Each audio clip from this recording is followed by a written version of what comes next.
solving projectile motion problems by using the TI-84 calculator.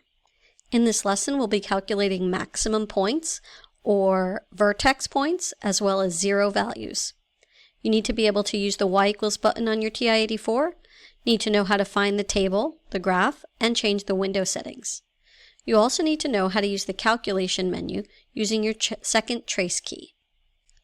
A projectile motion problem takes the form of a quadratic equation where the first value represents the force of gravity, the middle value represents the velocity up or down of a force on an object, and the last value here is the initial height.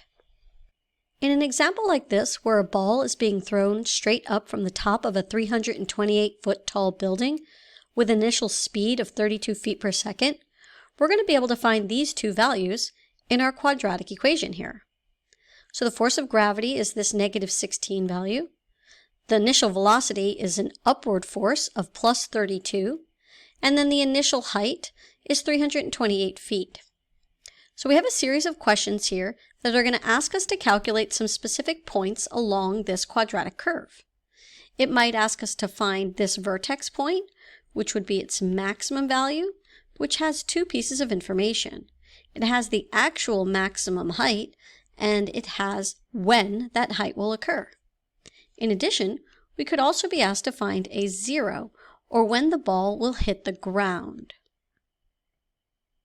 In addition, we could be asked to find any of these locations along the path. The first question asks us, how long will it take for the ball to hit the ground? So if we're looking for this value here, then we're looking for a zero. So let's use our calculator to help us find that value. So on your calculator, you're going to want to open the Y equals menu and type in your quadratic equation here. Now I know that our formula uses the value t, but the calculator is only programmed to use the letter x, so we'll use this button here.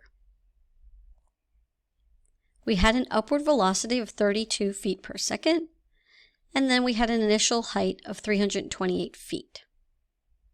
Now if I were to look at the graph on my calculator, I'm not going to see the parabola.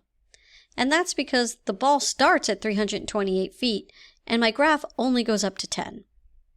So there are a couple of things that you could do to find a way to see the whole parabola, and that is that you could zoom and you could go down to option 0, which would fit pretty much the whole curve inside your screen. And I'm not really interested in this whole part of the parabola though, because this is all going into negative time and distance, and that's not even possible. So you may also want to choose to change the window yourself. So I'm going to press zoom 6 to get back to my standard 10 by 10 window. And then when I press window here, this button, I can see that my graph goes from -10 to +10. Now I was able to see the x-intercepts or the zeros, but I wasn't able to see the top of the parabola. So that means I want to change my y max value. So I know that the ball starts at 328 feet and it's definitely going to go higher than that. So maybe I'll say 450 here. Let's take a look and see if that's high enough. Yep, it is. So this is how high the ball will go, and then down here is when it hits the ground. This is also a zero over here, but it's not relevant for this problem. So in order to calculate this zero using the calculator, I'm going to use my blue calc feature, which requires me to press the blue second key and then the trace key. I'm looking for a 0, which is option 2. I'm going to move my cursor by using these left and right arrow keys until I get closer, but not past, that 0. So where the cursor is flashing now is considered the left bound. So I'm going to press enter, and now I'm going to move my cursor twice so that I'm below the x-axis here, and press enter again.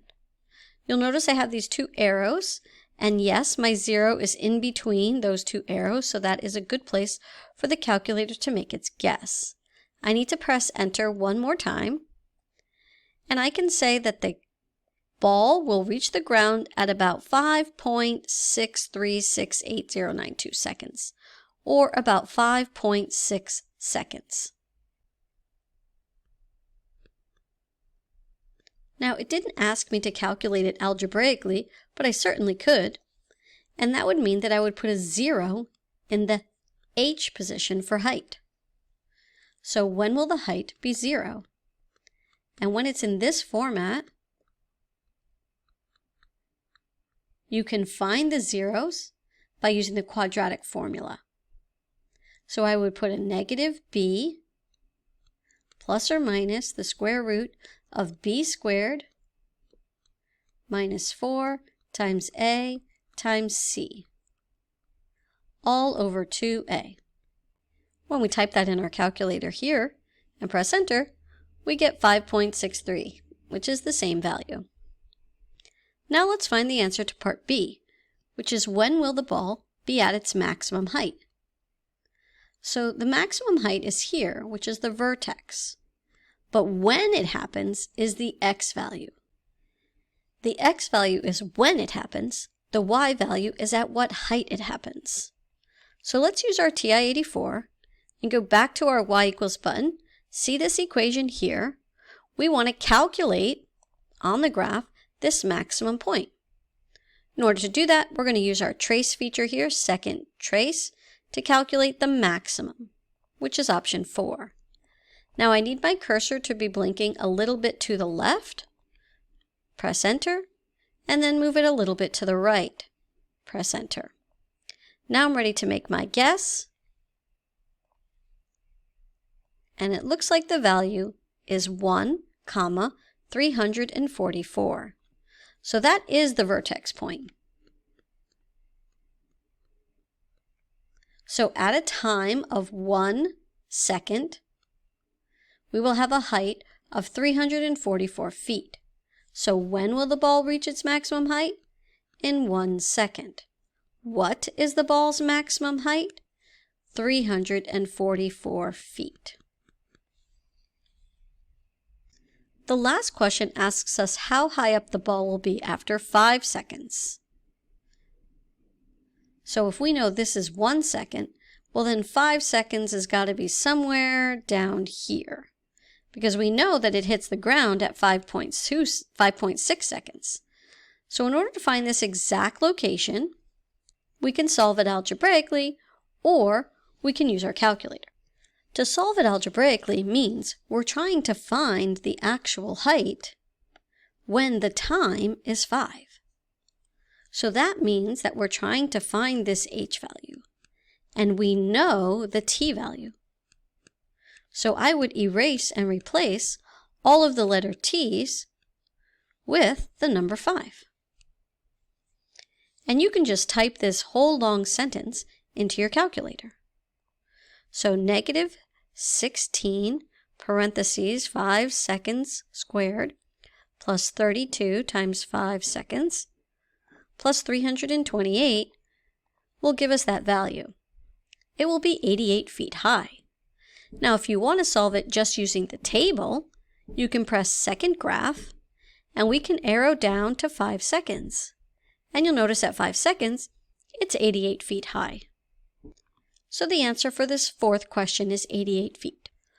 Sometimes you're asked to graph the parabola that's given in the equation. In order to do this, you'll need to get some of the points along the path of the parabola from your calculator. So when you type your equation into the y equals button, you can then look at the table of values to get some points that will fit on your graph. So it looks like we have 20, 84, 116, 116, 84, and 20. So I'm going to write some of these points down here so that I can keep track of where I want these points to go.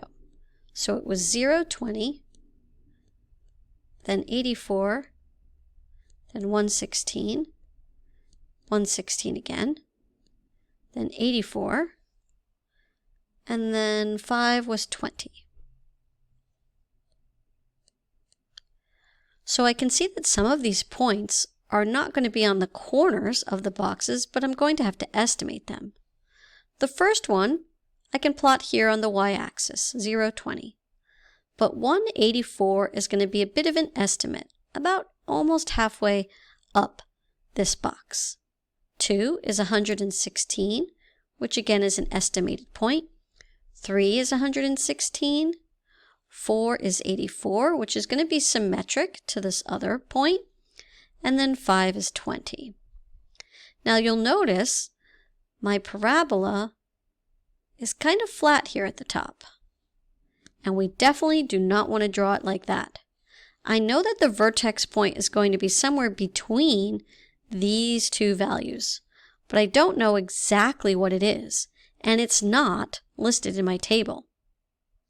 So in order to get that exact vertex point, I'm going to need to use my trace feature. So again, you might not be able to see the parabola if you press the graph button, especially if you are zoomed in at a 10 by 10 window. You can either choose Zoom Fit, which is option 0, or you can choose to change the window to the settings that you like. Maybe I think -10 to, I know that he's throwing it from 20 feet high. Oh, we know it's 116. So let's go with 150 because we know it goes at least to 116.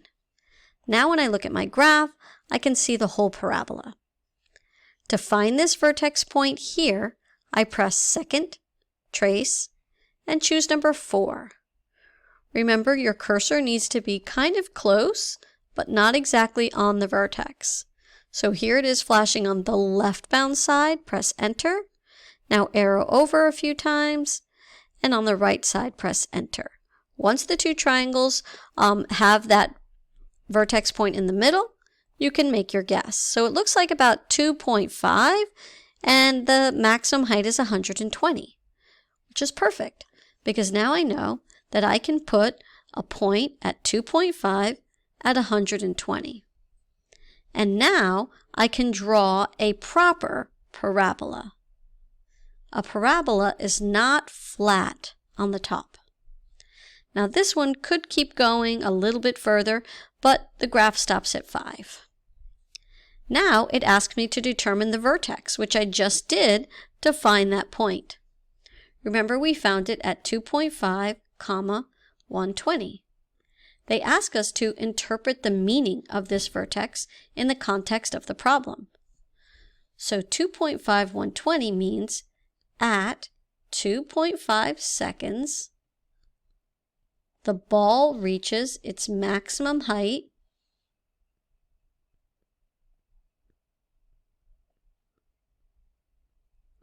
of 120 feet.